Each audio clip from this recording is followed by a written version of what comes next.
that is like very sensitive, but it's not talked about as much, is casual relationships that exist in this nice age group that we're in. So, yeah, I'm just going to say good things about us.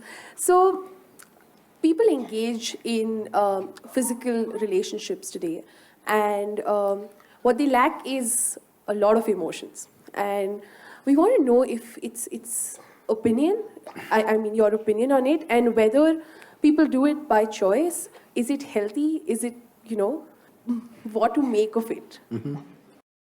Can I tell you a joke? Yes, please.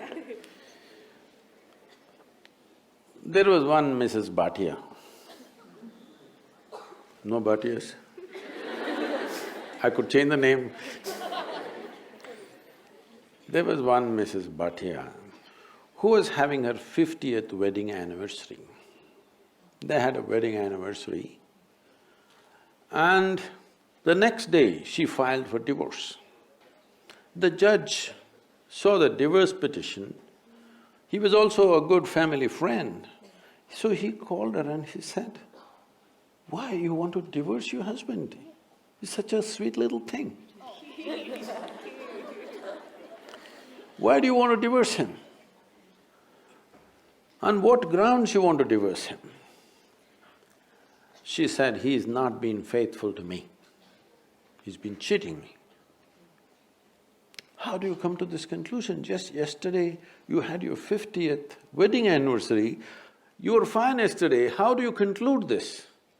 I got little nostalgic and started flipping through the photo album. Then I saw none of my 5 children resemble him.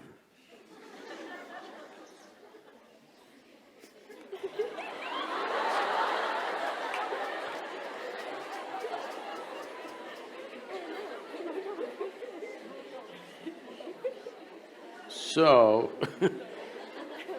right now, do you remember how your great-great-great-great-great-grandmother 10 generations ago looked like? You don't. But her nose is sitting on your face right now. Your body remembers, yes or no? Yes. Your body remembers even the skin tone of your forefathers 1,000,000 years ago, it still remembers, not forgotten. So what you're calling as my body is an enormous amount of memory, isn't it? What you carry in your brain as memory is minuscule. What you carry in your body, there is evolutionary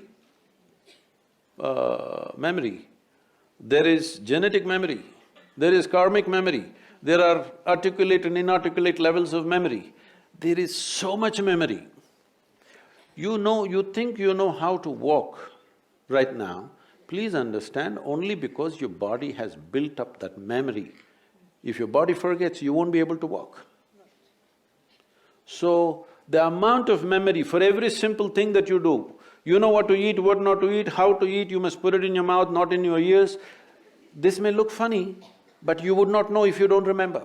So, your body is a repository of tremendous amount of memory and it's picking up all the time. If you walk from here to here, there may be 50 different kinds of mild smells.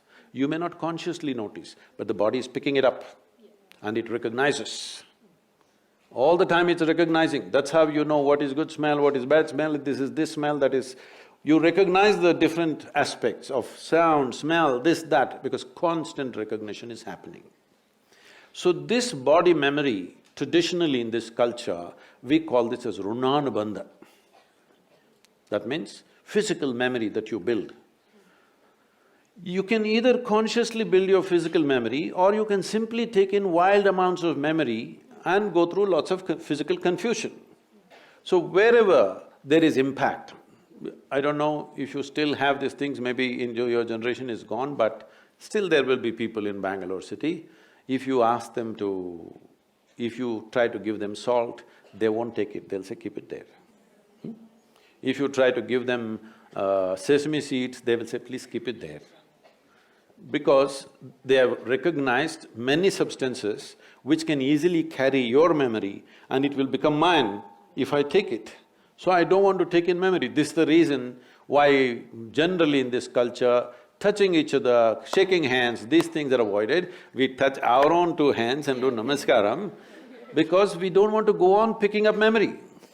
Because if I as much as touch this memory, it remembers. You try this with 4 of your friends, you touch their hands. Don't try to consciously remember, every day touch their hands, forget about it. Tomorrow, if that person comes and touches you, you know it's this hand, isn't it? So the body remembers, it's not the mind. The physical body remembers, this is called as runanubandha. When there is a sexual interaction or there is any kind of intimacy which involves thought, emotion and body, the amount of memory that is left in your system is very big. It is from this context they said you must keep this as simple as possible.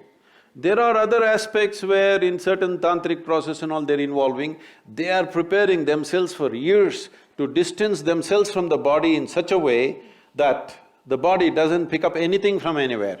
This is being done like a sadhana, not as sexual promiscuity.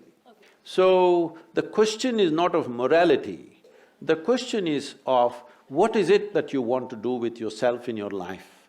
If you want to be in such a way that in your life, your inner intelligence will be the most dominant thing in your life, not your physical body, then you must keep the body's memory as simple as possible. This is why simple types of food, people go into very simple kind of food, not complicated. Even now, I eat 1 meal a day and I eat only 1 item in the meal. I won't eat 10. I may eat all of those things another day, but today I'll eat only 1 item because it makes a huge… Just experiment and see, don't go by what I'm saying. Just experiment and see, especially when your examination time comes, eat simple food and see what a difference it makes for your intelligence, how it functions, how alert you are, everything. So, what is it that you're trying to build yourself to? Do you want to build yourself to be a sexual supernova? Or… No, I'm saying some people may have that intention, that's up to them. But what is it that you want to do with your life is something that you must decide. If you have decided that, it's very, very important that you don't unconsciously pick up enormous amount of memory because this will lead to… Later on you will see, it'll become very difficult to remain peaceful and joyful in your life, no matter what good things may be happening, simply because there is confusing memories in the system. When something else of similar nature comes, the body goes into a turmoil of confusion. It may not translate into your mind, just physically it will go on. So, it's a choice that one has to make.